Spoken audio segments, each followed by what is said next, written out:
Welcome to JMR Talks again. In the leadership new normal video, we discussed about the need for the leaders to evolve themselves, change their behaviors because of the change scenario moving from offline to online, and people are talking about hybrid situation and all that. Now in this second video of leadership in new normal, we'll discuss about why to redefine the leadership in the current scenario. What is that what the leaders need to do in the new normal? What do we mean by new normal? A normal which is not what we call normal in terms of what we call situation prevailing earlier, something what we call different than what existed what we call before. Now why to redefine leadership in the new normal? As we all know, the major challenge nowadays for the leaders is to predict the what we call unpredictable. We have seen during the COVID times, some people could what we call act in a proactive manner, thereby what we call continuing to what we call take the organization on the what we call development side and the progress side. So that means those who could predict the unpredictable survived, and those who could not what we call they perished. In other words, the COVID has altered the rule of what we call of a behavior, how the what we call business what we call need to what we call conduct itself. So the way the business has to conduct itself has undergone a change. There is a need to what we call reflect. In fact, I keep what we call telling my students that they should read, reflect, and what we call relate. So let the what we call leaders read the what we call prevailing scenario, reflect upon it, and how best what we call they could model or change their behavior by finding suitable ways so that organization continues to what we call progress. Some of the leaders might be bit worried about the unfamiliar order, that is the what we call new normal, but this is a golden opportunity. It is an opportunity to find what we call innovative ways, creative ways. It's time for the people to what we call change, innovate, and stay what we call relevant. We talked about what we call fixed mindset. Then we moved to what we call growth mindset. But today, the growth mindset also might not work completely. It's time we adopt what is called fluid mindset. That means being flexible and at the same time focusing on what we call improving. When I say improve, the way what we call we perceive, the way we analyze, the way we think of what we call solutions and all that. In other words, we need to rebuild the what we call complete culture as such.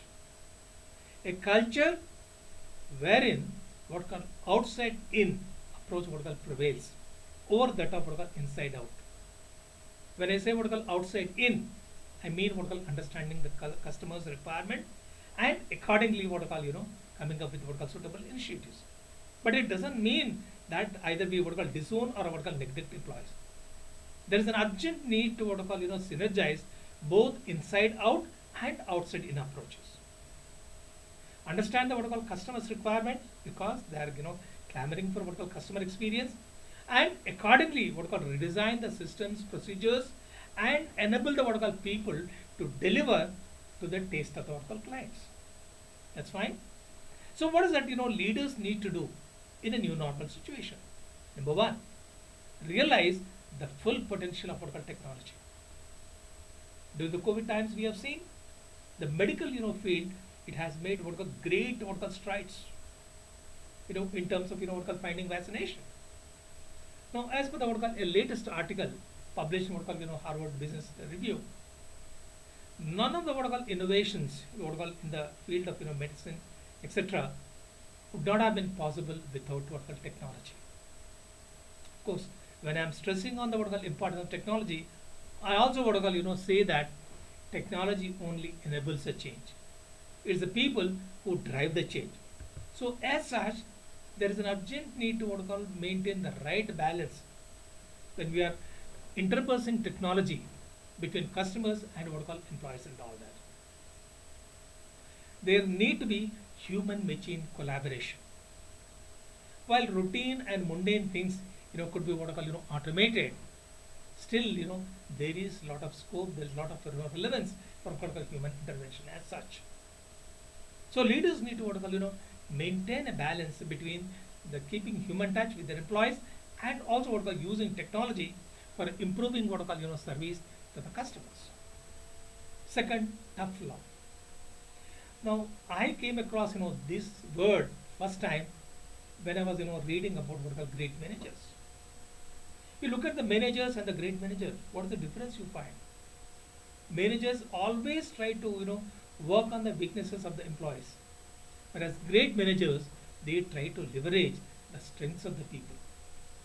It is not that great managers they don't have love or affection, concern for the people as such. No, they do that, but beyond a particular stage, they practice what is called tough empathy. They have concern for the people, but they also have concern for the what we call our nation's accomplishments as such. Now some of us might be thinking that when you try to be harsh, how you build a relationship. But I personally feel that when you build a relationship on trust, the majority of the people will be okay with the tough love, because they know that as a leader, whatever you're doing in the interest of our nation growth, and once our nation growth, they also will grow. Third, adopt to changing customer what we call behaviors. We began with customer satisfaction. Then people started talking about customer delight. But now customers are looking for what we call experience. Look at the what we call change scenario. One click swipe processes have become what we call need of the hour. Contactless what we call sales. So leaders in particular and our nation in general, they need to what we call innovate and stay current. What for? To create customer experience. Fourth, find purpose in sustainability. Today, the leaders need to focus on ESG. What is ESG? E, environmental awareness. S, social responsibility. And G, good governance. There was a time when the purpose of the business was viewed as simply making profit. From profit, we moved to what we call triple bottom line: people, profit, and planet.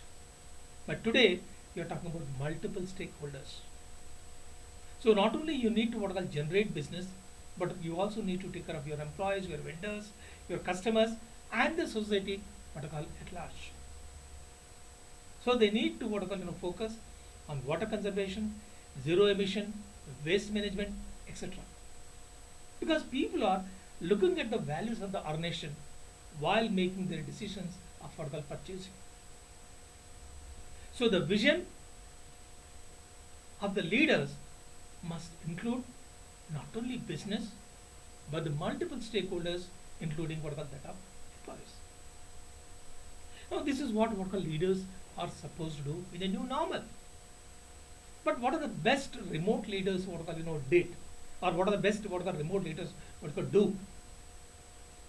People really want to have and work for a leader who challenges them, who drives them, but also has compassion. Mere empathy will not work.